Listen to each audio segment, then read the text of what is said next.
entrar no pretório, chamou Jesus e perguntou-lhe: És tu o rei dos judeus? Respondeu Jesus: Vem de ti mesmo esta pergunta, ou te disseram outros a meu respeito? Replicou Pilatos: Porventura sou judeu? A tua própria gente e os principais sacerdotes é que te entregaram a mim. Que fizeste? Respondeu Jesus: O meu reino não é deste mundo. Se o meu reino fosse deste mundo, os meus ministros se empenhariam por mim para que não fosse eu entregue aos judeus. Mas agora o meu reino não é daqui. Então lhe disse Pilatos: Logo, tu és rei. Respondeu Jesus: Tu dizes que sou o rei.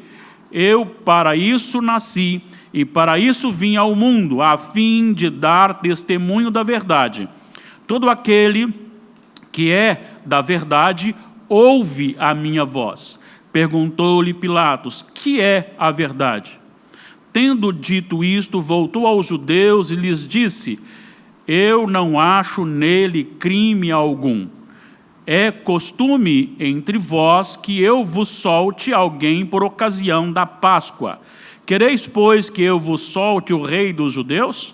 Então gritaram todos novamente: Não este, mas Barrabás. Ora, Barrabás era salteador.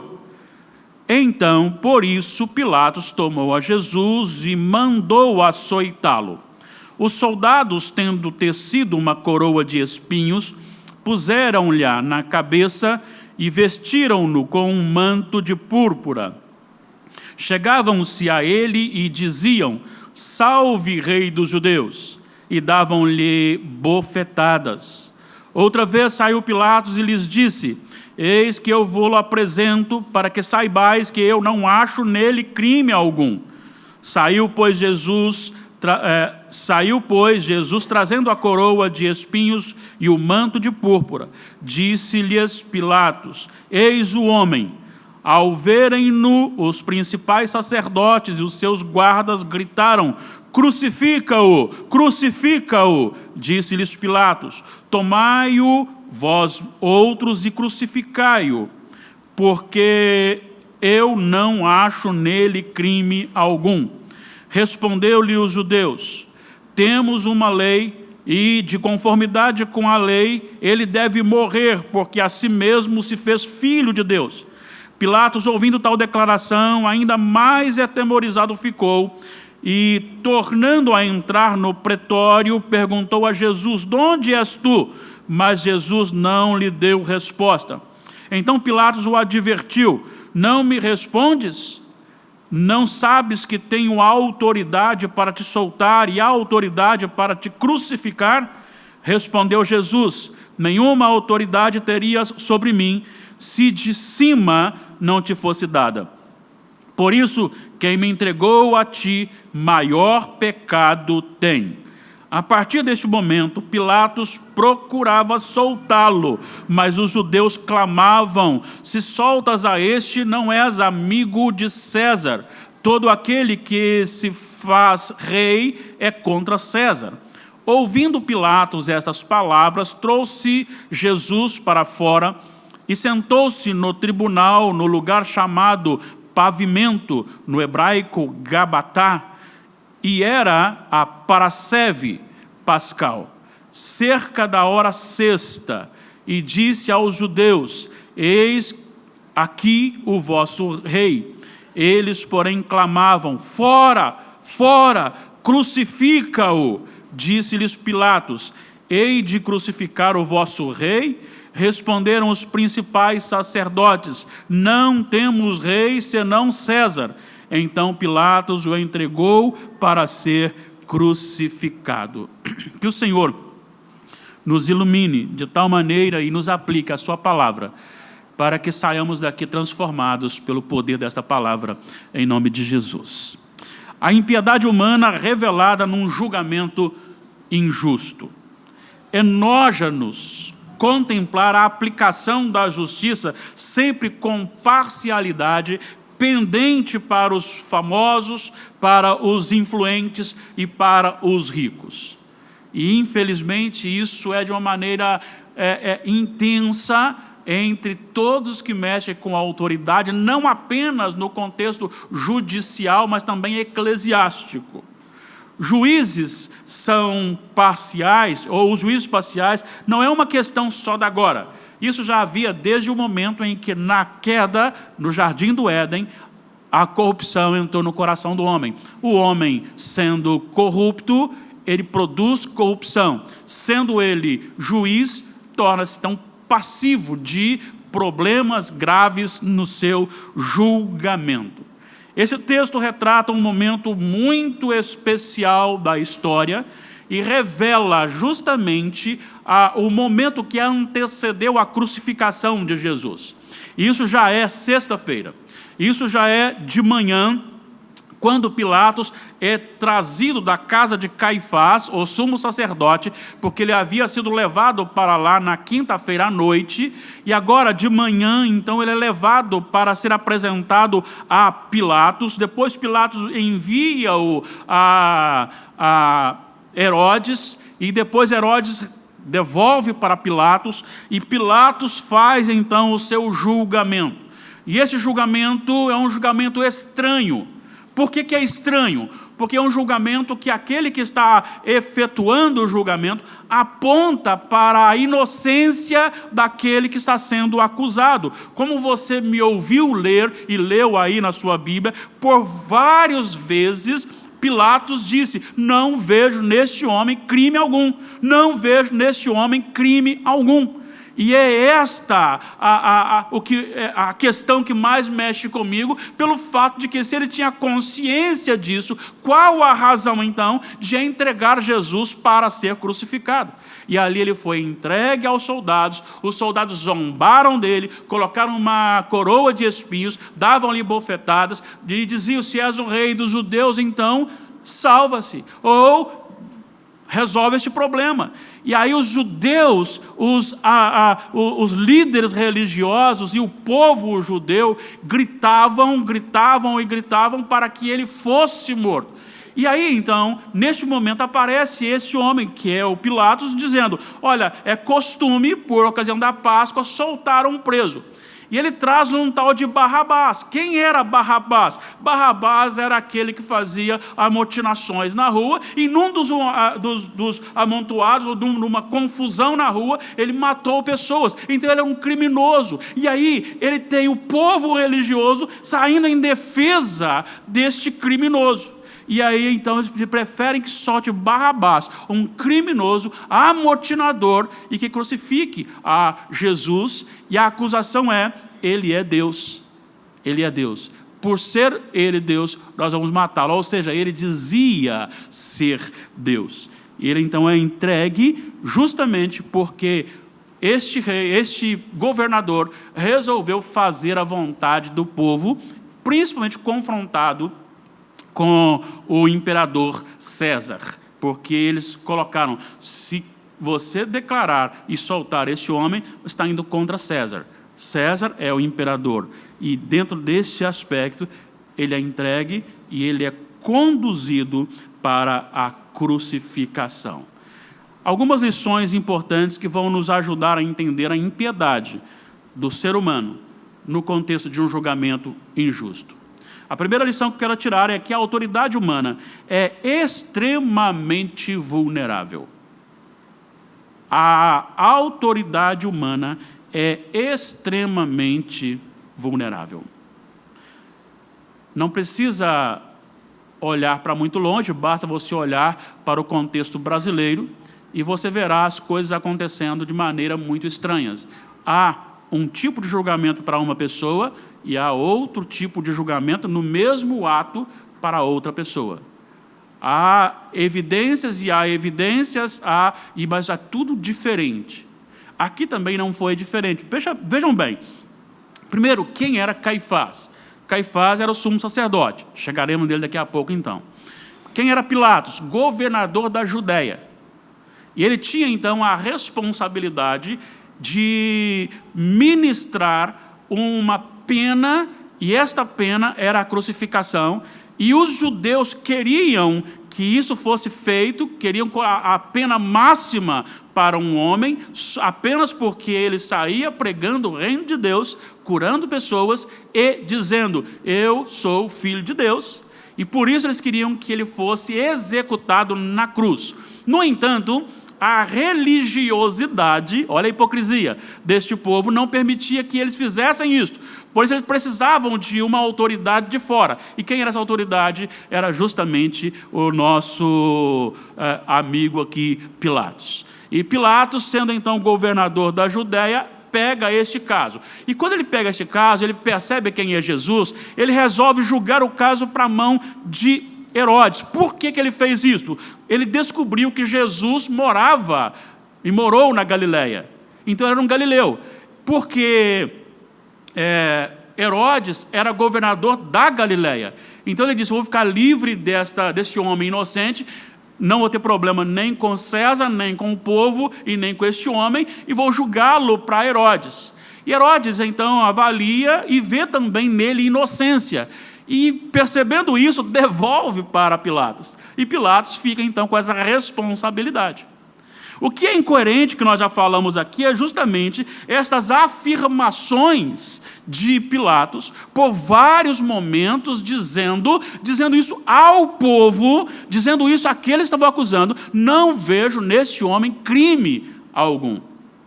Para piorar a situação na cabeça de Pilatos, o governador da Judéia, em Mateus 27, versículo 19, a esposa, a mulher de Pilatos, o procura e diz: cuidado com o que você vai fazer com esse homem, porque eu, nesta noite, muito sofri por causa dele. E isto colocou temor no coração de Pilatos. Depois, os próprios judeus dizem assim: olha, ele está sendo acusado porque ele está dizendo que é filho de Deus. E isso diz o texto aqui de João, que ele ficou ainda mais atemorizado. E diante de toda a sua convicção, ele não emite um julgamento conforme a sua convicção, mas ele emite um julgamento conforme a pressão, aquilo que iria lhe satisfazer ou beneficiar. Então ele pensou na sua pessoa, independentemente da sua convicção. E este tem sido um grave problema hoje também, em meio a todo tipo de julgamento no contexto judiciário. Porque você tem julgamento e julgamento. Depende de quem está sendo julgado. Se é um pobre, se é um rico, se é um famoso, se é alguém que tem conchavo, se não tem conchavo. Então essas coisas são colocadas porque aqueles que estão julgando, muitas vezes, o fazem pensando no seu próprio bem-estar. Estar bem com uma autoridade, estar bem com um grupo, estar bem com um amigo, e assim por diante ele vai emitindo o seu julgamento. Isto é impiedade. Isto revela um coração egoísta. Isso revela um coração sem compromisso com a verdade. Isto revela um coração que busca os seus próprios interesses. Mas não é só a autoridade no sentido externo, de fora, mas é também no sentido eclesiástico, porque você tem não só Caifás mandando para ser julgado, Caifás era o sumo sacerdote da época, como os sacerdotes também envolvidos ali na crucificação de Jesus. Religiosos que estavam crucificando ou buscando a crucificação de Jesus.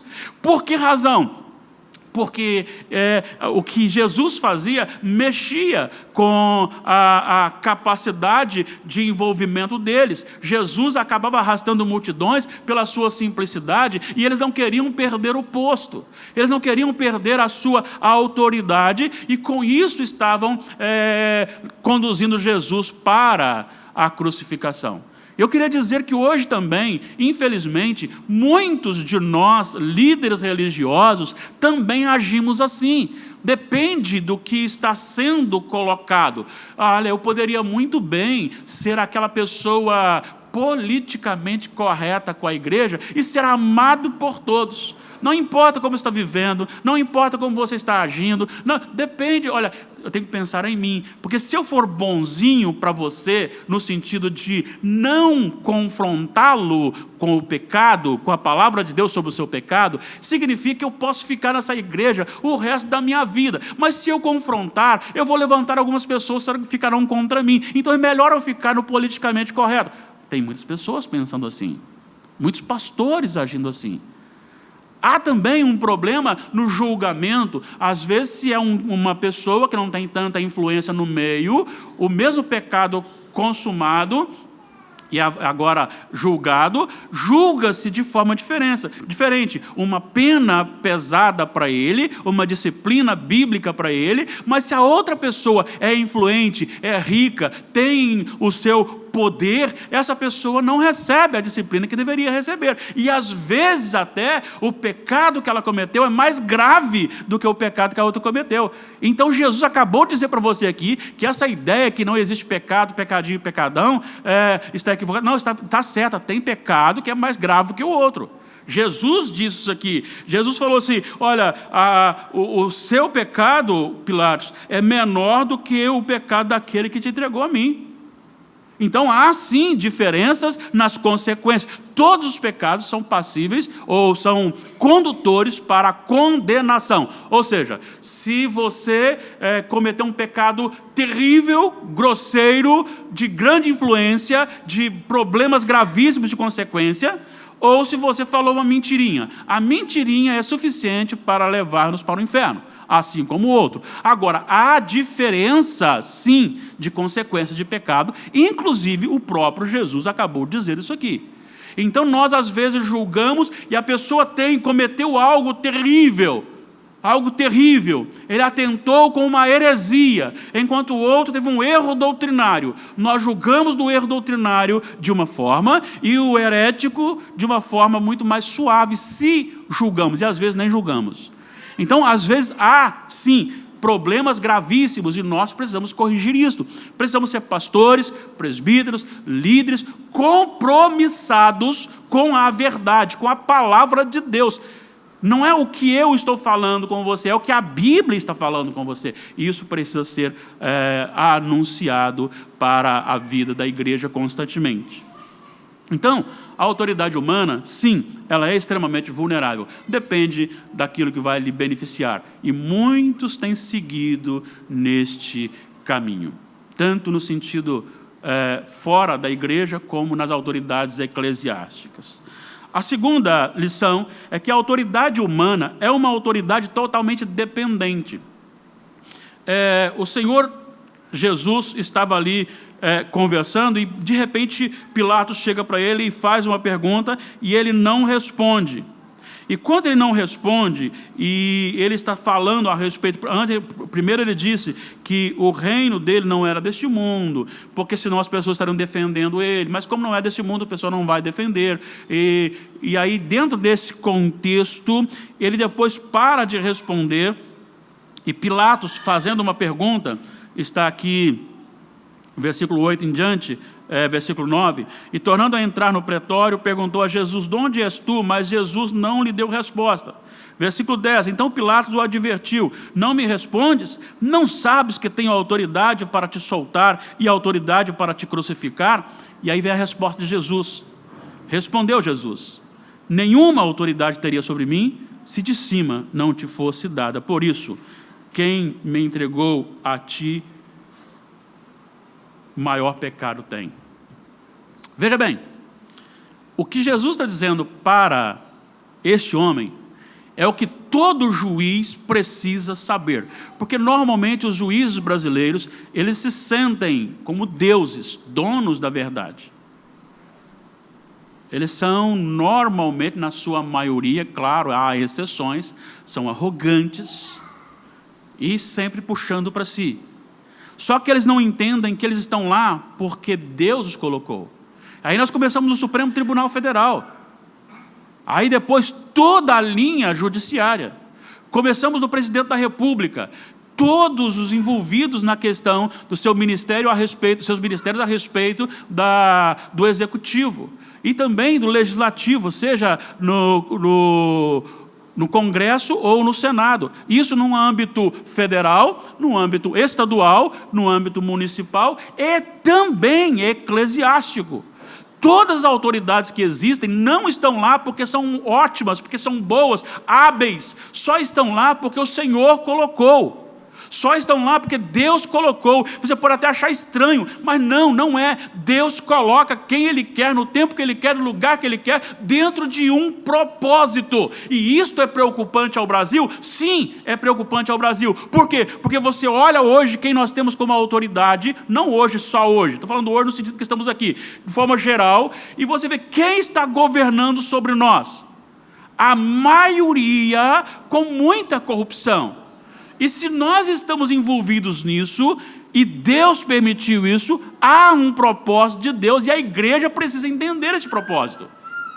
A igreja precisa entender esse propósito.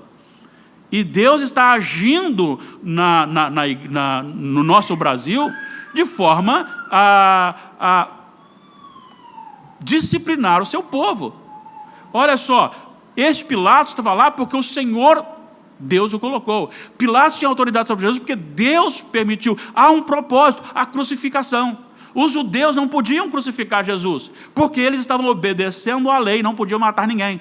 Mas as autoridades romanas, sim, podiam matar. Então, por isso, Deus levanta Pilatos e coloca lá. Ah, você acha que eu estou inventando isso? Ah, não estou inventando não. Olha só, Atos, capítulo 4, versículo 27. Atos 4, 27. Porque verdadeiramente se ajuntaram nessa cidade contra o teu santo servo Jesus, ao qual ungisse Herodes e Pôncio Pilatos. Aí ele cita aqui gentios de Israel. Olha 28. Para fazerem tudo que a tua mão e o teu propósito predeterminaram. Deus não perdeu o controle, nem mesmo com Pilatos sendo aquele que vai conduzir Cristo à cruz, porque era propósito de Deus, o Pai, que o Filho fosse crucificado. Não há como as pessoas acharem que elas são capazes, e elas estão arrogando para si aquilo que não é delas, porque Deus pode tirar e pode colocar. Maria, no seu cântico, ela disse: o Senhor é quem destrona o orgulhoso e entrona o humilde. Deus faz o que Ele quer, quando quer e como quer. As autoridades estão sob o poder de Deus, mas isto não lhes isenta da responsabilidade. Isso não lhes isenta da responsabilidade. Existem umas coisas assim que são inexplicáveis. E eu peço permissão para um anúncio pessoal. Eu estava numa cidade pequena, a 60 quilômetros da casa de meu pai, pastoreando uma igreja que na eleição para o pastorado tive só 2 votos contra, uma igreja que também me amava muito, e eu também amava muito a igreja. De repente, ouço por volta das 22 horas o telefone chamando e vou atender, tinha uma voz. Não tem como você não entender essa voz de quem é, a voz do Marcão, então presbítero dessa igreja. E ele falou comigo: olha, Gerides falou sobre você, falou que está querendo sair daí e queremos você aqui. Claro, vamos orar e vamos marcar. Marcamos para o dia 10 de agosto de 2008. Damares tinha, até então, uma dificuldade de adaptação. Nós ficamos 5 anos em Lajinha. E no ano que ela estava acostumando morar em Lajinha, no 5º ano. Então ela ficou 4 anos e pouco ali em Lajinha por ficar, mas ela não estava adaptando a Lajinha. E ela estava começando a gostar de Lajinha no 5º ano. Foi justamente o 5º ano que nós viemos para cá. Chegamos aqui, o Marcão me levou para casa do presbítero Odaí e Selene. E chegando lá, nós conversamos, visitamos o campo, escola dominical no dia 10, chegamos no dia 9. No dia 10, no dia 11 de manhã, 6 horas da manhã, está eu lá saindo suor no rosto. Para dormir não, porque eles tratam bem são muito hospitaleiros, né? Para dormir lá, você dorme no fresquinho sempre. Mas quando levantamos para ir embora, 6 horas da manhã eu estava suando. No caminho eu disse, olha, amei a igreja maravilhosa, amei o lugar também, gosto daqui, gostei, mas não dá para mim esse calor. Lá faz calor de dia, mas à noite fica fresquinho. Sair da nossa terrinha, né, Thalita? É difícil. Para minha surpresa, a Damares e o William foram os primeiros. Não, a gente vem, a gente acostuma, né? Como Deus faz as coisas. E chegamos aqui no dia 6 de janeiro, debaixo de chuva, 6 de janeiro de 2009. E vocês têm sido muito crentes em nos tolerar até agora. Até agora. Eu não sei até quando o Senhor nos manterá aqui. Mas por que eu estou aqui? Porque o Senhor trouxe. Porque o Senhor trouxe. É porque o Senhor colocou. Por que eu estou aqui na igreja? Porque o Senhor tem mandado. E isso me preocupa com respeito à minha responsabilidade de expositor da palavra de Deus. Às vezes eu erro por excesso. Às vezes sou um pouco grosseirão na minha fala, né? Isso vem de criação. Posso melhorar, claro. Mas a minha preocupação como líder, porque eu tenho que prestar conta de todos aqueles que passam por esta igreja, como membro dessa igreja, no período que passaram aqui, eu tenho que prestar conta ao Senhor da minha liderança, do meu ensinamento da palavra. Porque não sou eu ou o conselho que determina, ou a assembleia que vota. O conselho determina uma eleição, a assembleia vota, mas ela vota por submissão ao Espírito Santo do Senhor. Nós cremos nisso. É por isso que não vale fazer campanha. Se fosse assim, né, a gente aproveitava o período, dava um lanchinho caprichado para os irmãos da igreja uma semana antes da assembleia, né? A gente ganharia aí, garantiria a permanência. Mas não pode. A gente não pode votar por afinidade, a gente tem que votar por consciência espiritual. Isso serve também para as eleições internas da igreja. Para tudo tem que ser assim. Então, Deus é quem governa as autoridades. Então, a autoridade que está lá não precisa pensar que ela pode. E ele disse, eu estou aqui, eu tenho autoridade sobre você, então cuidado comigo. Ele falou, você tem autoridade sobre mim porque vem de cima. Só por isso. Só por isso. Então, Jesus reconhece a fragilidade da autoridade humana, dependente de Deus. Terceira lição, aí envolve todo o ser humano. O ser humano é totalmente vulnerável. Não só as autoridades, mas sim o ser humano. Vejam bem, você tem um povo que está ali, tem um camarada criminoso, um camarada amotinador, que só faz bagunça, que está preso ali, possivelmente, creio eu, aí não está aqui escrito, mas creio eu, pelo enredo, que Pilatos tenha pegado talvez um dos piores para colocar ali, justamente para que ele estava buscando soltar Jesus. Então, colocando Barrabás e colocando Jesus, então é claro que todo mundo vai escolher Jesus e não Barrabás. Mas o povo escolheu Barrabás e disse, crucifica Jesus. Só que este povo que gritou, crucifica Jesus, em Mateus 21:9, é o mesmo povo que entrava com Jesus em Jerusalém, gritando, Hosana ao que vem, em nome do Senhor. Hosana significa, salva-nos, te pedimos. O significado de Hosana é isso. Então ele estava dizendo assim, nós cremos no Senhor como Salvador, salva-nos. E aí depois, quando junta com a outra turma, crucifica-o, crucifica-o. Este é o problema do ser humano, de querer seguir a maioria, de estar bem com todos. Se todo mundo está vestindo amarelo, então vamos vestir amarelo também. Se todo mundo está usando manga longa, então vamos usar manga longa também. Se todo mundo vai usar bermuda, vamos usar bermuda também. Se todo mundo vai rapar a cabeça, vamos rapar a cabeça. Então, muitos seguem este contexto porque é muito fraco, o ser humano é fraco, não tem convicções. Não tem convicções. Não é firme na sua convicção.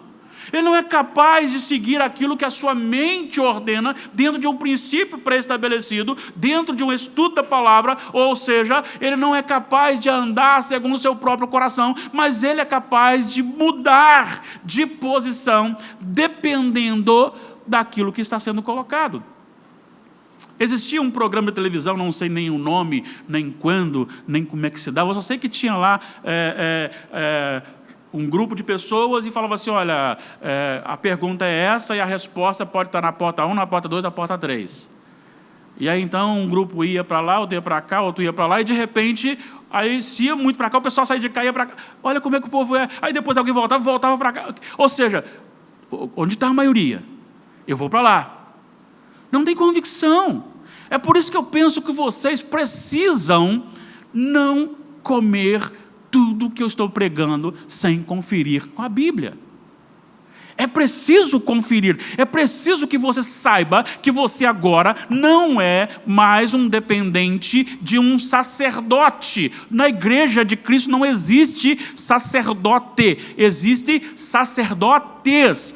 Todo aquele que crê em Cristo é um sacerdote. Ele pode ir a Deus em nome de Jesus Cristo. Por isso Pedro diz, vós sois raça eleita, sacerdócio real. Nós cremos pela Bíblia no sacerdócio universal. Não existe agora, eu sou aquele que detém o poder, não toque em mim. Já viu aquela frase? Não toqueis no ungido do Senhor.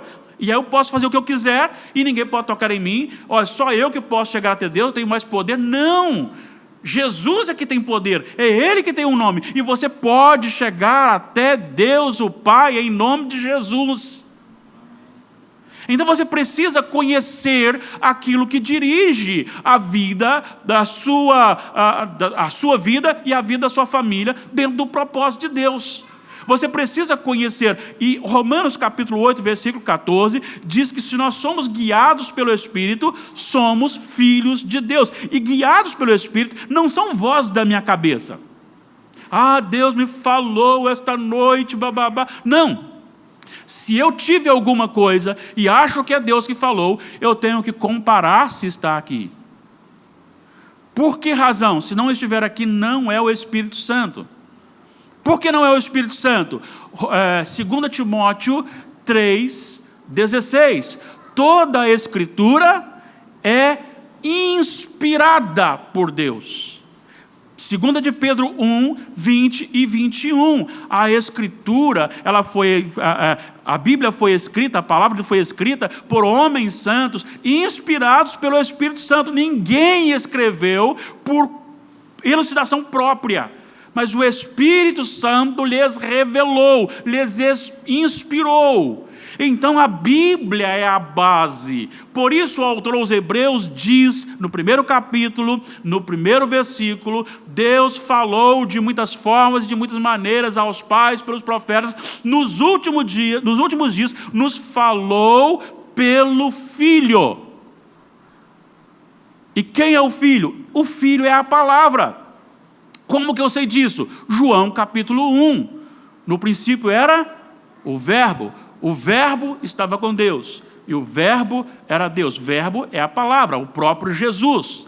E aí você tem uma questão, Jesus disse que eu sou o caminho, a verdade e a vida. E em João 17, Jesus ora a Deus dizendo assim, santifica-os na verdade, a tua palavra é a verdade, que eu sou o caminho e a verdade, e eu sou a palavra, o Verbo. Entenderam bem que não há como você desassociar, não há como você separar aquilo que vem do Espírito Santo da sua palavra? Então, se é do Espírito, obrigatoriamente estará nesta palavra. E por isso, então, eu tenho que ter as minhas convicções e andar pelas minhas convicções. Não importa se a igreja foi deturpada, adulterada. Não importa se está tendo shows na igreja e está enchendo a igreja vizinha ou a outra igreja. Não interessa se está enchendo com shows. Não interessa se está fazendo coisas estranhas à Bíblia e está indo gente. Nós vamos permanecer com a palavra de Deus. O meu desejo é que na quarta-feira tenhamos o mesmo número que estamos tendo aqui hoje. Na sexta-feira, nós não teremos reunião de oração, depois eu explico. E estejam pessoas aqui também orando aqui, do mesmo número de pessoas. Deus tem levantado oradores para sexta-feira aqui, louvado seja o Senhor. A escola dominical, eu fico ansioso para acordar. Eu imagino, você já ficou em casa no domingo? Que coisa estranha. Como você chega. Hoje estava saindo da congregação e nós estávamos vindo e de repente tinha uma adolescente sentada assim eu olhei assim, olha, parece que não tem nada para fazer, senta ali, porque fica, sabe, a gente tem o domingo, que é o dia do Senhor, que é o dia segundo o Apocalipse, que foi consagrado o dia do Senhor pela igreja, no sentido de estar junto, de reunião, de congregação, foi estabelecido isso. Então nós temos na nossa história, esse dia separado, e é prazeroso estar aqui em toda a palavra de Deus. Eu tenho que ter essa convicção, amor por isso, amor por Deus, e o que tem me trazer aqui, não é nada mais do que o meu próprio Deus. Hoje vai cantar as músicas que eu gosto, amém. Amanhã vai cantar a música que eu não gosto do ritmo, mas a letra é boa, amém também, estou aqui. Hoje só vai ler a Bíblia e orar, amém, estou aqui porque eu venho por causa de Deus, e Ele é o Senhor da palavra, e esta é a palavra dEle. Por isso eu tenho que ter convicção, não como este povo que começa a sair e a mudar. O povo gritava, Hosana ao que vem em nome do Senhor, aqui, e aqui junto com o outro, crucifica-o. Tem muito crente dessa forma. Está no meio do crente, dá glória a Deus. Está no meio do mundo, vai tomar cerveja, vai para balada, vai para sexo livre, vai para essas coisas todas. Não tem compromisso. Nós precisamos de pessoas cheias do Espírito que tenham compromisso com Deus, que queiram o Senhor, que amem o Senhor, e o Senhor será acima de todas as coisas. E você percebe algo nesse juízo, que eu preciso encerrar com isto. Isso me chamou muita atenção. Porque você tem aqui, veja bem, a condenação de Jesus foi injusta, certo? Foi injusta. Mas você tem autoridades de fora, Herodes e Pilatos, você tem autoridades religiosas, Caifás, o sumo sacerdote, e os sacerdotes, você tem os soldados do templo, que estavam também neste processo, você tem os judeus neste processo, e como disse Lucas ao escrever Atos, gentios. O que isso quer dizer? Isso quer dizer que Jesus foi reprovado por todas as possíveis ou os possíveis segmentos de pessoas, autoridades de fora, autoridades eclesiásticas e etnias diferentes. Todas elas, judeus e gentios.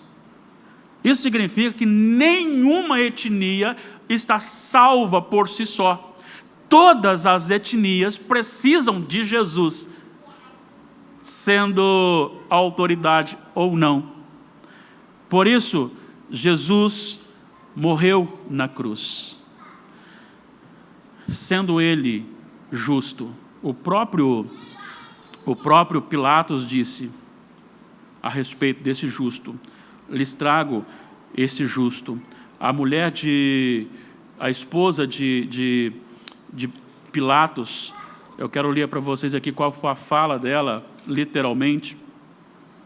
Foi a seguinte: e estando ele, Pilatos, no tribunal é o pretório, sua mulher mandou dizer-lhe: não te envolvas com esse justo, porque hoje em sonho muito sofri por seu respeito.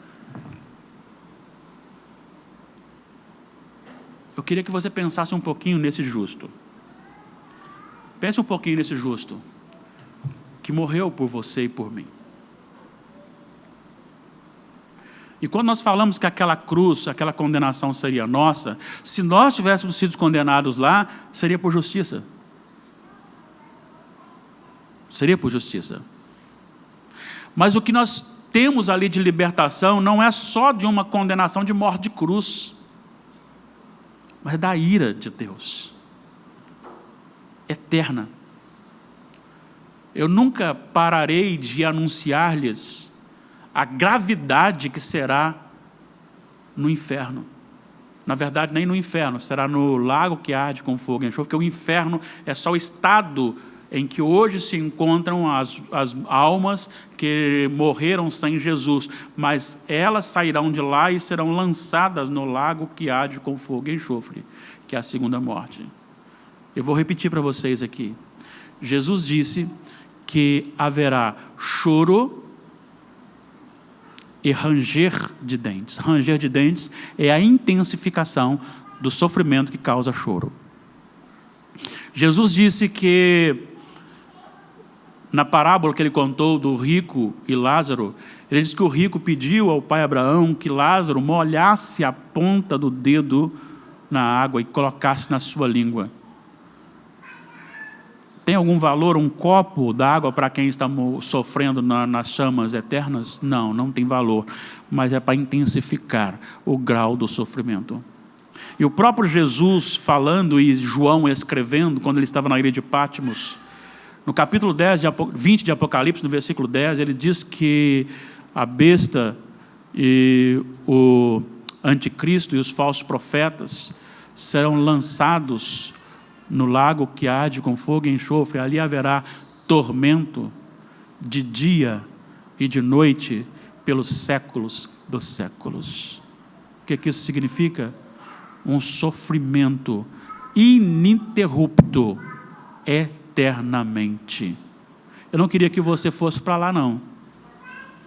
Eu não conheço sua vida, não estou falando que você vai, Deus queira que não, mas você hoje tem a oportunidade de fazer um encontro com aquele que foi julgado injustamente, mas ele disse que o reino dele era o reino superior, por isso ele pode garantir a você e a minha vida eterna em Cristo Jesus. Se você não tem a sua vida na presença do Senhor, você é convidado hoje. Ele, não eu, o próprio Deus lhe convida a um concerto com Ele. Talvez eu estou como crente, mas a minha vida parece mais uma vida de uma pessoa ímpia. O Senhor lhe convoca hoje também a uma restauração de vida, a uma mudança de vida. O reino não é deste mundo. O reino de Jesus é no céu. E não dá para você agradar este mundo sendo do céu. Jesus não agradou. Ele mesmo disse, se eu fosse deste mundo, se o meu reino fosse daqui, os meus ministros me apoiariam. Se você fosse deste mundo, o mundo lhe amaria. Agora, se o mundo está lhe amando, certamente você não está no reino de Deus. Então ele chama agora a fazer um concerto com o Senhor. Eu não estou olhando para você e dizendo você ou você sabe o que o Espírito está falando no seu coração, assim como fala o meu coração também. Eu também preciso vigiar de dia e de noite, todos os dias da minha vida. Nós precisamos disso. Esse Jesus que morreu por você, morreu por mim, lhe oferece hoje a oportunidade de um concerto com Ele, de um momento especial com Ele. Mais do que nunca nós precisamos deste momento, de uma decisão, porque todos os movimentos mundiais apontam para a intensificação, com a sua intensificação, apontam para a proximidade, para a aproximação da volta de Jesus Cristo. E quando nós vimos aqui Pilatos dizendo para Jesus assim, eu tenho autoridade sobre você. Herodes tinha autoridade sobre Jesus. Caifás pensou que tinha autoridade sobre Jesus. E no último dia, não só eles, mas também os soldados que crucificaram Jesus, que zombaram dele, terão que se ajoelhar. Ajoelhar e dizer assim, verdadeiramente, Tu és Deus, Tu és o Senhor. Só que será tarde, será apenas para reconhecimento. Serão lançados no lago que arde com fogo e enxofre, a segunda morte. Você pode se curvar hoje na presença do Senhor. E se você se curvar hoje, assim como eu já me curvei e tenho que me curvar diariamente, nós não precisaremos nos curvar no último dia e ser lançados fora. Mas nós seremos então lançados na nova terra e no novo céu. Eu lhe conclamo hoje, talvez você conhece a palavra, você sabe, mas você está desviado. Há um distanciamento entre profissão, confissão e prática. Eu quero que você junte isto, vivendo para o Senhor. Se você deseja e quer no Senhor ser renovado, eu lhe convido a se colocar em pé, nós vamos orar neste momento por você também. Se você ainda não tem o seu coração no Senhor e deseja esse coração no Senhor, entregá-lo, coloque-se em pé, entregue agora, não resista ao Espírito Santo do Senhor. Estou à sua disposição para conversar com você, quando você desejar.